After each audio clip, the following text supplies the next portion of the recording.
मैं रामकेश मीना, सहायक आचार्य हिंदी, बीए पाठ द्वितीय के द्वितीय प्रश्न पत्र में सभी विद्यार्थियों का स्वागत करता हूं। जैसा कि हमने पिछली कक्षा में हिंदी पत्रकारिता के बारे में अध्ययन किया और आज हम जो टॉपिक लेके गए हैं उसका ही विस्तृत रूप है हिंदी पत्रकारिता का वर्गीकृत इतिहास। अर्थात हिंदी पत्रकारिता का जो संक्षिप्त जो इतिहास है, विभिन्न विद्वानों ने उसका अलग अलग नामकरण किया है, उसकी कहाँ से कहाँ तक उसकी सीमा रेखा है। तो हिंदी पत्रकारिता का वर्गीकृत इतिहास के बारे में हम आज अध्ययन करेंगे। हिंदी पत्रकारिता के विकास की क्रमबद्ध काल विभाजन करके समझा जा सकता है। अगर हम हिंदी पत्रकारिता का विकास किस क्रम से हुए तो क्रमबद्ध काल विभाजन जब हम कर पाएंगे तभी हम समझ पाएंगे कि हिंदी पत्रकारिता का क्या महत्व है। यद्यपि इस संदर्भ में पंडित वनराजा चतुर्वेदी का मत है कि पत्रकारिता को युगों की अवधि ठीक निश्चित करना कोई आसान काम नहीं है। कोई पत्र एक युग में आरंभ होता है तो दूसरे युग में उसका यौवन प्रस्फुटित होता है और संभवतः तीसरे युग में उसका अंत भी हो जाता है। अतः वास्तविकता यही है कि हिंदी पत्रकारिता का तार्किक और निश्चित काल विभाजन बहुत ही कठिन है। फिर भी कतिपय विद्वानों ने काल विभाजन करने का प्रयास किया है। प्रारंभिक काल में ऐसा प्रयास राधाकृष्ण दास, विष्णुदत्त शुक्ल आदि ने किया था। गुप्त निबंधावलियों में भानुकुंद गुप्त ने निम्न प्रकार काल विभाजन प्रस्तुत किया था। तो सबसे पहले गुप्त निबंधावली में भानुकुंद गुप्त ने निम्न काल विभाजन प्रस्तुत किया जो इस प्रकार है। प्रथम चरण सन 1845 से 1877 ईस्वी तक, द्वितीय चरण 1877 से 1890 ईस्वी और तृतीय चरण सन 1890 के बाद। इस प्रकार भानुकुंद गुप्त ने इसका काल विभाजन प्रस्तुत किया। इसी क्रम में दूसरे डॉक्टर राम रतन भटनागर ने निम्नांकित काल विभाजन प्रस्तुत किया, जिनमें सबसे पहले उनका नामकरण भी किया है। इन्होंने केवल सीमा रेखा भी दी। उन्होंने उसका आरंभिक युग 1826 से 1867, उत्थान एवं अभिवृद्धि युग जिसको प्रथम चरण 1867 से 1883 ईस्वी, भाषा एवं स्वरूप का समेकन युग, द्वितीय चरण 1833 से 1900 तक प्रेस का प्रचार युग और तीसरा विकास युग 1900 से 1921 जिसमें प्रथम चरण 1921 आवधिक पत्र युग और द्वितीय चरण 1921 से 1935 जिसको दैनिक पत्रकारिता युग और चौथा है सामयिक पत्रकारिता युग 1935 से 1945 तक।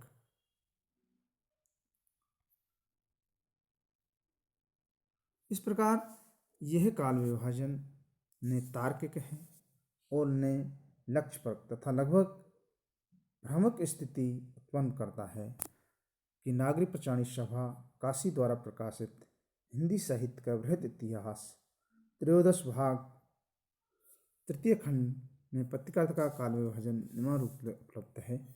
इसमें प्रथम उत्थान काल 1826 से 1867, द्वितीय उत्थान काल 1868 से 1920 और आधुनिक काल 1920 के बाद। बांके बिहारी भटनागर द्वारा प्रस्तुत काल विभाजन इस प्रकार है। प्रथम चरण 1826 से 1857, द्वितीय चरण 1857 से 1890 भारतीय हिंदी युग, तीसरा चरण 1890 से 1918 और चौथा चरण 1918 से गांधी युग। इस प्रकार एस नटराजन ने हिंदी पत्रकारिता का काल विभाजन निम्न प्रकार प्रस्तुत किया, जिसमें पहला है बीज वपन काल, दूसरा ब्रिटिश विचारधारा का प्रभाव, तीसरा राष्ट्रीय जागरण और चौथा लोकतंत्र और प्रेस। इस प्रकार निश्चित रूप से इसमें आवधिक निरूपण से बचा गया है। बिंदु विशेष के आधार पर पत्रकारिता कार्य का चिंतन तो संभव है, परंतु बिना काल विभाजन के या काल निर्णय के उसे इतिहास की कोटि में नहीं रह सकता। तो डॉक्टर कृष्ण बिहारी मिश्र ने स्थूल रूप काल विभाजन निम्न प्रकार प्रस्तुत किया है, जिसमें पहला है भारतीय जनजागरण और भारतीय पत्रकारिता उदय 1826 से 1867, दूसरा राष्ट्रीय आंदोलन की प्रगति, दूसरे दौर की हिंदी पत्रकारिता 1867 से 1900 तक, और 20वीं शताब्दी का आरंभ हिंदी पत्रकारिता का तीसरा दौर, तिलक युग, गांधी युग। रामचंद्र त्रिपाठी ने काल विभाजन निम्न प्रकार प्रस्तुत किया है। उदय काल 1826 से 1867, भारतीय हिंदी युग 1867 से 1900 तक, तिलक द्विवेदी युग 1900 से 1920, गांधी युग 1920 से 1947 और स्वतंत्रता युग और 1947 से आज तक। इस प्रकार रामचंद्र त्रिपाठी ने काल विभाजन प्रस्तुत किया। अगले जो काल विभाजन करने वाले हैं सुशीला जोशी द्वारा किया गया काल विभाजन इस प्रकार है। हिंदी पत्रकारिता का उद्भव 1826 से 1867, हिंदी पत्रकारिता का विकास 1868 से 1900 तक और हिंदी पत्रकारिता का उत्थान 1947 और स्वतंत्रता पत्रिका 1947 के बाद। इसी प्रकार अर्जुन तिवारी द्वारा किया गया पहला काल विभाजन इस प्रकार है। उद्भव काल 1900-1920, विकास काल का दो काल किए, क्रांति काल 1921 से 1947 और वैविध्य काल 1948 से 1962 और वर्तमान अद्यतन काल 1963 से अब तक। तो इस प्रकार अर्जुन तिवारी ने इसका उद्भव काल, विकास काल और वर्तमान अद्यतन काल इस तीन भागों में विभाजित किया। उद्भव काल 1900-1920, विकास काल को दो भागों में विभाजित किया, क्रांति काल 1921-1947 और विविध काल 1948-1962 और वर्तमान अद्यतन काल 1963 से आज तक। इस प्रकार उनके द्वारा दूसरा काल विभाजन इस प्रकार भी प्रस्तुत किया गया है अर्जुन तिवारी द्वारा।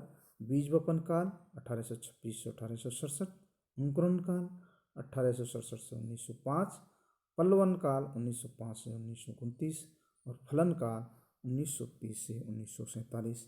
इस प्रकार अर्जुन तिवारी ने दो तरह के विभाजन किए और अगले थे रमेश जैन द्वारा हिंदी पत्रिका का काल विभाजन इस प्रकार प्रस्तुत किया कि अर्जुन सबसे बीज वपन काल,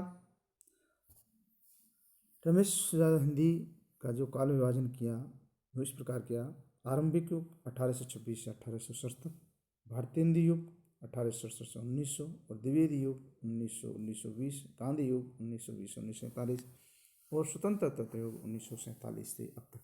इस प्रकार उक्त काल विभाजन व्यक्ति नामों पर आधारित एवं प्रवृत्तिहीन है और इसमें नहीं है कि इसके सामाजिक और सामयिक नेतृत्व में किसी प्रकार का अभाव था, लेकिन युगीन प्रवृत्तियों का संकेत किया जाता तो अधिक उपादेय होता।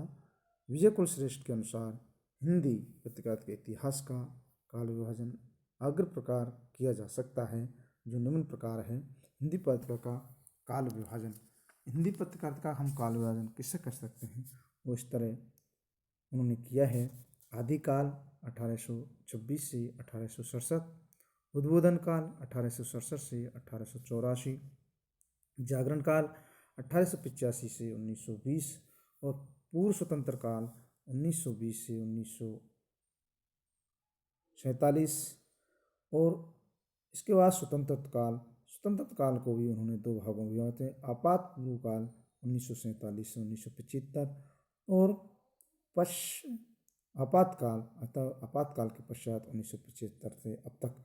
इस प्रकार हिंदी पत्रिका का काल विभाजन किया गया है।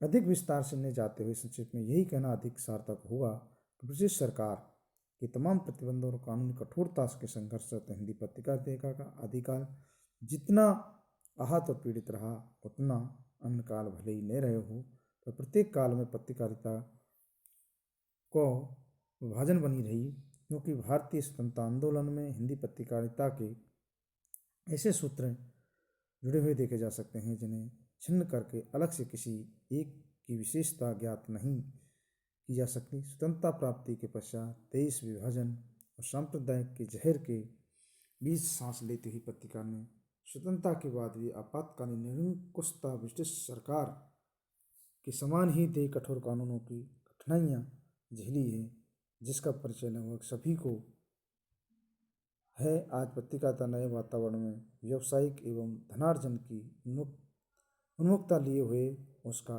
लक्ष्य जनता जनार्दन का हित नहीं रहा है। थैंक यू, धन्यवाद।